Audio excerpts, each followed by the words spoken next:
ఇది మా తోట. ఇక్కడ మిరపకాయలు చెట్టు ఉంది. సీతాఫలం చెట్టు. ఇది నిమ్మకాయ చెట్టు, చిన్న నిమ్మకాయలు. మామిడి, సీతాఫలం చెట్టు కూడా ఉంది ఇక్కడ. బొప్పాయి కూడా వేసాము, చిన్న బొప్పాయికాయ చెట్లు చిన్నవి ఉన్నాయి. నెక్స్ట్ ఇది వచ్చేసరికి జామ చెట్టు ఉంది, చిన్న జామ చెట్టు. ఇది ఒక మామిడికాయ చెట్టు పెరుగుతుంది. ఇక్కడ చిన్న మిరప తోటలు వేసాము.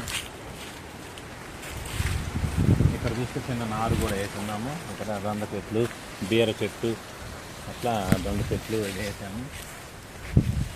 ఇది వచ్చేసరికి మిరప చెట్లు. ఇది అరటి పొల.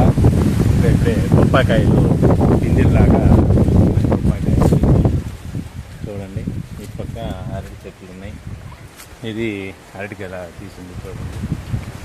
కరివేపాకు చెట్లు ఉన్నాయి, కరివేపాకు చెట్లు అవి ఉన్నాయి. మునగ చెట్లు ఉన్నాయి. ఇక్కడ ఇవి కూడా బాదం చెట్లు అవి వేస్తున్నాము. మునగ చెట్లు ఇవి వచ్చేసి కరివేపాకు కూడా చూడండి ఎంత బాగుందో. బాగుంది కరివేపాకు. ఇవి జామకాయల చెట్లు. జామకాయ కూడా బాగుంది, ఎంత టేస్ట్ ఉందో చూడండి. లోపల ఉంది, బాగుంది.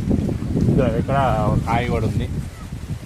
ఇట్లా ఏదన్నా కిలకలు ఉడతలు అవి తింటాయని చెప్పి ఇట్లా కవర్ కూడా కట్టడం జరిగింది. దీన్ని కవర్ చూస్తాను.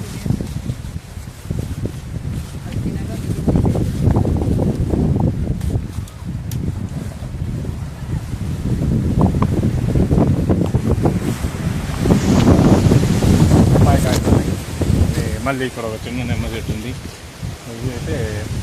ఇది వచ్చేసి సపోర్ట్ చెట్టు. ఇంకా కాయలు అయితే కాయలేదు. సపోర్ట్ చెట్టు బాగా. ఇంకా బొప్పాయికాయలు, జామ చెట్టు. ఇది వచ్చేసి బొప్పాయికాయ ఎర్రగా మాకి కొంచెం బాగా ఉంది. మాకి ఎర్రగా బాగా ఉంది. ఓకే ఫ్రెండ్స్, ఇదైతే మా చిన్న తోట. ఒక 30 సెంట్లలో మా ఇంటి దగ్గరే వేయడం జరిగింది. రోజు మా నాన్న మా అమ్మ వాళ్ళు వచ్చి కొంచెం ఏమన్నా నీళ్లు పెట్టడం, వీటికి ఏమైనా మందులు వేయడం పెంచుతూ ఉన్నారు. ఈ జామకాయలు కూడా వచ్చినాయి. జామ చెట్లు చూడండి, జామకాయలు. Okay friends, bye.